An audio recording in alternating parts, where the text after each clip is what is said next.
और एक पूरे विश्व में ये एक अनूठा देश है जिसके अंदर इस प्रकार की विविधता है। चाहे हम पहाड़ की बात करें, टेम्परेचर की बात करें, हाई एल्टीट्यूड की बात करें, एरिड रीजन की बात करें, रेगिस्तान की बात करें, समुद्र की बात करें, यहाँ पर सब कुछ है। उसी की वजह से क्या है, हमारे जो देश की में 12 मेगा डाइवर्सिटी, जो वर्ल्ड की मेगा बायोडाइवर्सिटी मानी गई है, उसमें से एक बड़ी मेगा बायोडाइवर्सिटी एक है। ऐसा कोई नई बात नहीं है कि मैं औषधीय संगठीय पौधों के उपयोग और प्रयोग के बारे में आपको बताऊंगा। भारतवर्ष में 45,000 से भी ज़्यादा स्पीसीज है, जिसमें से 18,000 स्पीसीज आपकी दवाइयों में यूज होती हैं और 9,000 औषधीय पौधे जो हमारी भारत की विभिन्न चिकित्सा पद्धति हैं उसमें सब इस्तेमाल में लाए जाते हैं। हमारे हर एक प्रदेश में गांव-गांव में हीलर्स होते हैं, वैद्य होते हैं, उनको इतनी जानकारी होती है कि कितनी जड़ी बूटियां और किस प्रकार के रोगों का निदान करें। एलोपैथिक तो बहुत बाद में आई है, पेंसिलिन पहले आया, फिर उसके बाद से ग्रोथ होते कुछ एलोपैथिक पे हम लोग डिपेंडेंट कर गए। लेकिन ज़्यादातर जितने भी डेवलपिंग कंट्रीज हैं, 70% से भी ज़्यादा जनसंख्या जड़ी बूटियों पर निर्भर करती है।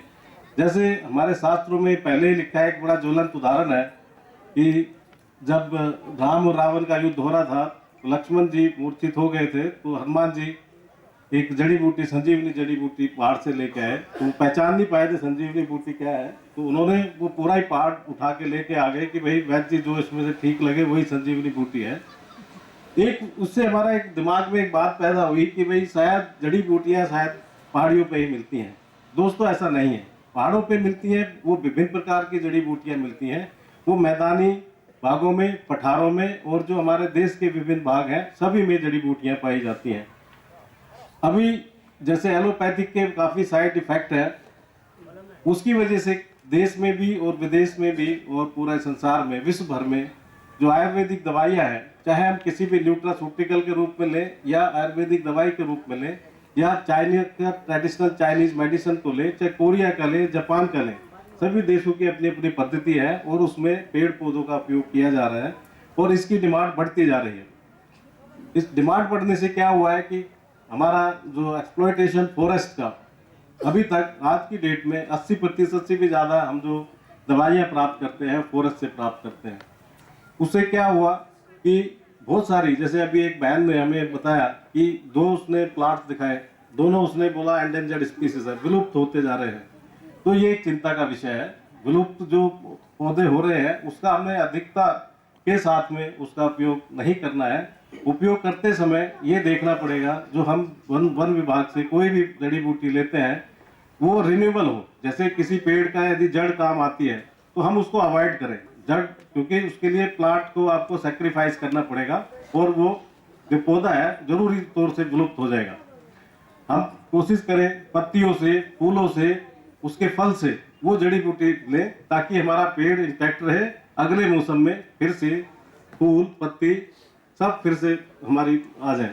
इससे हम एंडेंजर्ड होने से बचाएंगे। ये हमारी जिम्मेवारी होगी अगले अपने नई जनरेशन के लिए भी, क्योंकि जो धरोहर हमको पहले से मिली है उसको आगे बढ़ाना है। द डिमांड एंड सप्लाई ये इस पे डिपेंड करता है, तो इसलिए इसको हमने एंडेंजर्ड होने से बचाना है। क्वालिटी ऑफ रॉ मटेरियल एक बड़ी इंपॉर्टेंट बात हो जाती है। यदि दवाई की बात करें, आजकल तो क्वालिटी की बात हर एक में होती है, क्वालिटी शर्ट की बात देखते हैं, क्वालिटी शू होना चाहिए, लेकिन यहाँ पे हम जो दवाई अपनी किसी चिकित्सा के लिए यूज करते हैं वो दवाई की क्वालिटी पे ध्यान, गुणवत्ता पे ध्यान हमारा कम जाता है, क्योंकि हमको देखना है कि जो दवाई हम ले रहे हैं वो गुणवत्तापूर्ण है, उसमें वो केमिकल प्रेजेंट है जिसकी वजह से वो बीमारी दूर होती है, वो हमको ध्यान रखने की बात है।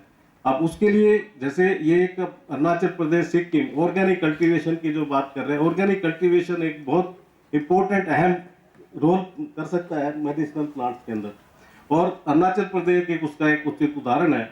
आज ही मैं वीसी साहब से शेयर कर रहा था, लगभग 25-30 साल के बाद मेरे को स्पैरो की आवाज़ सुनाई थी, चिड़िया। हम दिल्ली में रहते हैं, उत्तर प्रदेश से हैं, वहाँ पे काफ़ी जो मेरे दोस्त लोग हैं उत्तर प्रदेश बिहार से होंगे, मेरे ख्याल से स्पैरो देखे हुए 15-20 साल से पहले स्पैरो नहीं देखा। आज कोइंसिडेंटली वो मेरे कमरे में घुस गई और वो चिड़िया की वो चहचहाट और प्रकृति का जो निकटपन मैंने यहाँ देखा, तो ये एक हमारा बहुत एक अपॉर्चुनिटी है, हमारे पास एक बढ़िया संभावना है ऑर्गेनिक कल्टीवेशन की। और ऑर्गेनिक कल्टीवेशन में मेडिसिनल एरोमेटिक प्लांट एक उपयुक्त कैंडिडेट है, उपयुक्त एक विकल्प है हमारे, हमको इसमें करना पड़ेगा। इस दिशा में जो मार्गदर्शक है हमारे, उसको ध्यान में रखते हुए ICR, Indian council of agriculture research, जो ministry of agriculture and farmers welfare में है, उन्होंने एक संस्थान की स्थापना की आनंद के अंदर, जिसका नाम है directorate of medicinal and aromatic plant research, औषधीय एवं संवर्धनीय पदार्थ अनुसंधान निदेशालय। वो उस निदेशालय की स्थापना इसी बात को ध्यान में रख के की गई, क्योंकि हम लोग आजीवन फॉरेस्ट से दवाई नहीं ले पाएंगे। हमको जरूरत होगी एक खेती करने की और पौधों को एक कमर्शलाइज वे में कल्टीवेशन करने की, क्योंकि जो 20% कल्टीवेशन है उससे बढ़ाना होगा और दवाइयों के लिए एक अच्छा रोजगार और अच्छा कृषि पद्धति हमको लानी होगी। उसी दिशा में कार्यरत है ये मेरा निदेशालय, जिसका मैं निदेशक हूँ। उस निदेशालय में हम उन्नत प्रजातियां, जो औषधीय पौधे हैं, उनकी उन्नत प्रजातियों पे काम करते हैं। कैसे क्वालिटी प्लांटिंग मटेरियल हम किसानों को दें, उस पर काम किया जाता है। एक बड़ी इंपॉर्टेंट, जैसे मैं अभी गुणवत्ता की बात कर रहा था, तो गुणवत्ता वाला जो आपका रॉ मटेरियल है, जो दवाई है, वो एक good agriculture practice, good agriculture collection practice, यदि फॉरेस्ट से लेते हैं गुड एग्रीकल्चर कलेक्शन प्रैक्टिस, उसको उस पद्धति को अपनाकर ही हम अच्छा गुणवत्तापूर्ण रॉ मटेरियल ले सकते हैं। अब पूरे देश में जैसे विभिन्न जलवायु है, उसके में एक और जिम्मेवारी हमको दी गई कि हम पूरे देश में कौन सा औषधीय पौधों की खेती की जाए, क्योंकि विविधता है। जो अरुणाचल प्रदेश में हो सकता है वो जरूरी नहीं है सिक्किम में होगा, क्योंकि पहाड़ में जो होना है वो दूसरा होगा, और अरुणाचल प्रदेश में भी जो मैदानी इलाकों में होगा दूसरा पौधा होगा। उसको ध्यान में रखते हुए एक अखिल भारतीय परियोजना चलाई गई है, उसका नाम है औषधीय और संगठनीय पौधों का और पान का परियोजना, एक्रिप बोलते हैं, AICRP। और अरुणाचल प्रदेश की विविधता को ध्यान में रखते हुए, जैसे कमिश्नर साहब भी बता रहे थे कि एग्री हॉर्टिकल्चर की हम बात कर रहे हैं, उस चीज को ध्यान में रखते हुए और अरुणाचल प्रदेश में इन पौधों की उपयोगिता को देखते हुए और यहाँ के वातावरण को देखते हुए भारत सरकार ने 12th प्लान में एक केंद्र की स्थापना आपके CAU यूनिवर्सिटी में भी की है। और ये CAU यूनिवर्सिटी में जो वैज्ञानिक है, ये इसमें कार्यरत है कि हम किस प्रकार से किसानों के लिए यहाँ के वातावरण के अनुकूल प्रजाति, कौन से पौधे, इनको किसकी कृषि तकनीक हम दें, उसके लिए लोग यहाँ पर कार्यरत हैं। अब बात आती है कि हम किस प्रकार से औषधीय पौधों की खेती करें, what to grow, how to grow, how much to grow. ये बड़ा एक इम्पोर्टेंट है, क्योंकि कोई भी चीज़ है, मार्केटिंग एक इम्पोर्टेंट मुद्दा है।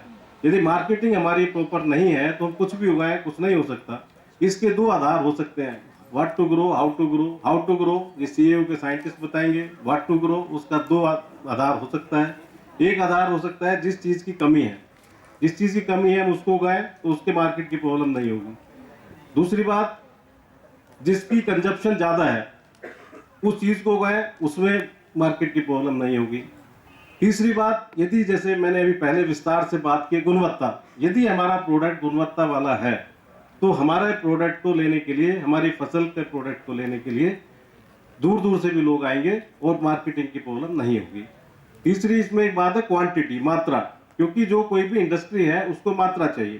छोटा किसान छोटी पैदावार करेगा, उसके लिए मार्केट की प्रॉब्लम होगी। लेकिन यदि किसान एक सेल्फ हेल्प ग्रुप या कुछ उस प्रकार से एक कोऑपरेटिव बनाए, जैसे अभी हमारे डिप्टी कमिश्नर साहब भी हैं, भारत सरकार की बहुत सारी परियोजनाएं हैं, RKVY के थ्रू आप एक परियोजना यूनिवर्सिटी के साथ मिलके एक प्रोजेक्ट प्रपोजल दे सकते हैं, जिसमें बहुत सारे किसानों का ग्रुप बना के संग्रह कर एक ऊंचे स्तर पर हम मैकेनाइज टाइप की फार्मिंग कर सकते हैं, जिससे हमारा गुणवत्तापूर्ण हमको मटेरियल मिलेगा। तो ये हमारी बात हो जाएगी इसकी। अब एक फार्मर्स को कन्विंस करना ये बड़ा मुश्किल बात है। फार्मर्स मेडिसिनल प्लांट ही क्यों उगाएं, जब वो राइस उगाने में उनको ठीक है, या जो भी क्रॉप यहाँ पे हो रही है, या हॉर्टिकल्चर जो भी हो रही है, उसको छोड़ के मेडिसिनल प्लांट क्यों उगाएं? एक बड़ा क्वेश्चन है। क्या हमें इसमें ज़्यादा आमदनी होगी, या हम जो राइस उगाना बंद कर दें उसके बदले मेडिसिनल प्लांट उगाएं? तो ये एक सोचने का विषय है। इसमें फार्मिंग सिस्टम रिसर्च, इसमें शोध की गई है। हम किसान को ये नहीं कहेंगे पहले जब शुरुआत में कि आप राइस उगाना बंद कर दीजिए, क्योंकि राइस तो उसका लाइवलीहुड है, राइस उसको चाहिए।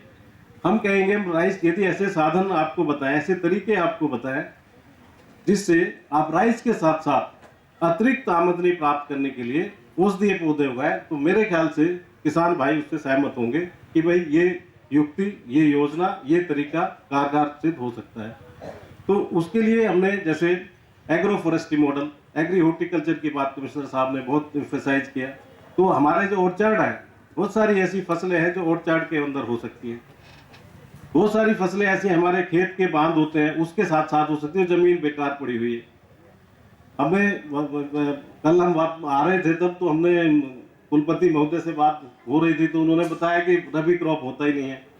पैडी फील्ड्स देखा, ऐसी बहुत सारी रबी क्रॉप है 3 महीने के ड्यूरेशन में जो आप पैडी में आप डाल दीजिए। और उन्होंने एक सक्सेसफुल स्टोरी भी बताई कि मस्टर्ड का उन्होंने यहाँ पे प्रसार किया है। मस्टर्ड की फैमिली का एक प्लांट होता है सालियो, जो दूध की मात्रा को बढ़ाता है पौधों में, और उसमें जो सीड होता है उसमें ओमेगा फैटी एसिड होता है। तो दैट इज वेरी गुड, उसका बहुत अच्छा मार्केट है। वो 3 महीने की क्रॉप है, आपका उसी के साथ हो जाएगा। ब्राह्मी, बहुत सारे ऐसे पौधे हैं, उस प्रकार से हम लोग कर सकते हैं। हमारे देश के माननीय प्रधानमंत्री नरेंद्र भाई मोदी, उनका एक सपना है कि हम इस देश के किसान की आमदनी कैसे दुगनी करें। तो मेरे अपना जो विचार है, औषधीय संगठीय पौधे उसमें एक उपयुक्त और महत्वपूर्ण भूमिका निभा सकते हैं तो किसानों की आमदनी बढ़े। क्योंकि यदि राइस ही आप उगाते रहे या कन्वेंशनल क्रॉप आप उगाते रहे तो उससे दुगनी आमदनी होगी कैसे। हम दुगनी आमदनी करने के लिए हमको कुछ अतिरिक्त करना पड़ेगा, जैसे मैंने अभी विशिष्ट प्रकार से उदाहरण दिए। दूसरा बात हो सकता है इंटरक्रॉपिंग अभी, और ये एस्टेब्लिश्ड है। जो मैं आप लोगों के साथ विचार साझा कर रहा हूँ, ये दूसरे क्षेत्रों में किसानों ने कर रखा है। महाराष्ट्र में एक किसान है, पिजन पी उगाते हैं। पिजन पी की जो फरो है बीच में, उसके बीच में क्लोरोफाइटम सफेद मूसली बहुत बढ़िया होती है, उसको छाया चाहिए और सफेद मूसली होती है, और उसकी जो फसल चक्र है उसके फसल चक्र में बिल्कुल फिट बैठती है। उसमें किसान का कुछ ज्यादा नहीं किया, उसको वीडिंग करने का भी जरूरत नहीं पड़ा, बीच में सफेद मूसली हो गया। सफेद मूसली का जो आज की डेट में मूल्य है 2000 रुपये केजी मूल्य है, वो मार्केट में मिल नहीं रही है। उसमें हम दूसरी दवाइयां मिला के उसके सब्स्टिट्यूट देने के जो लोग वैद्य लोग हैं और जो फार्मेसी है दूसरा सब्स्टिट्यूट देते हैं। तो ऐसी कुछ चुनिंदा फसलें हो सकती हैं जो हम एग्रो फॉरेस्ट्री मॉडल में, इंटरक्रॉपिंग में, बंडिंग में और उसमें यूज कर सकते हैं। रास्ते में हमने देखा बहुत सारा, एक लेमन ग्रास है, वेटिवर है, पामारोजा है, ये ऐसी सुगंधीय पौधों की किस्में हैं तो यहाँ पे भली बातें हो सकती है। आपकी वेस्ट लैंड पड़ी हुई है, आप उसमें पूरा आराम से होगा उसका, लेकिन उसमें जरूरत पड़ेगी हमको, क्योंकि ये अपना काफी दूर है, यातायात ट्रांसपोर्ट की दिक्कत यहाँ से है, वो उसकी कॉस्ट नहीं उसमें बन पाएगी। तो हम लोगों को जरूरत पड़ेगी प्राइमरी प्रोसेसिंग करें, सेकेंडरी प्रोसेसिंग करें। प्राइमरी प्रोसेसिंग यदि हम सुगंधीय पौधों की कर देते हैं, हम तेल निकाल के रख देते हैं, तो जब भी सही मार्केट होगा हम उचित मूल्य पर अपना जो हमारी उपज है उसको आराम से बेच सकते हैं। इसी प्रकार से सपोज हम दूसरे कुछ करते हैं, तुलसी की खेती की बात करें, तुलसी की खेती 3 महीने की क्रॉप है, उसको हम ड्राई करके रख लें। जैसे आज ही देखा है पैकेजिंग की सब कंप्रेस वाला मशीन आपके यहाँ पे है, प्राइमरी प्रोसेसिंग करना है, हम 16 ड्रायर रख सकते हैं। बहुत सारे तरीके हैं जो हमारे यूनिवर्सिटी वाले लोग, यहाँ पे इंजीनियरिंग सेक्शन के भी लोग होंगे, वो आपको बताएंगे। और यदि ये जानकारी यहाँ पर उपलब्ध नहीं है तो हम उसके लिए तत्पर हैं, हम आपको सब जानकारी देंगे। तो भाइयों, मेरा कहने का सिंपल तात्पर्य ये है कि हमें जो एक कल्पना की है देश के प्रधानमंत्री ने, भाई हमको किसान की आमदनी दुगनी करनी है, उसी दिशा में, उसी श्रृंखला में हमारा भी प्रयास है। और आपको सुझाव और तकनीकी, एग्री इकोनॉमिक्स, एग्री टेक्नोलॉजी, हम उसको प्रदान करने की कोशिश करेंगे। समय कम है, अंत में मैं यही कहना चाहूँगा कि जो भी हमारे किसान भाई हैं, मैं उनको आमंत्रित करता हूँ आनंद आने के लिए। किसी भी प्रकार की औषधीय संगठीय पौधों की किसी प्रणाली को सीखने का आप वहाँ पर आइए। जैसे अभी डिप्टी कमिश्नर साहब ने स्पॉन्सरशिप करने की बात की टूर की, आप आइए, हम वहाँ पर आपका रहने की व्यवस्था करेंगे, आपका पूरा खर्चा वहन करेंगे, आप वहाँ पर आइए। मैं आपको सादर आमंत्रित करते जाता हूँ। इसी के साथ मैं अपना व्याख्यान समाप्त करता हूँ। धन्यवाद।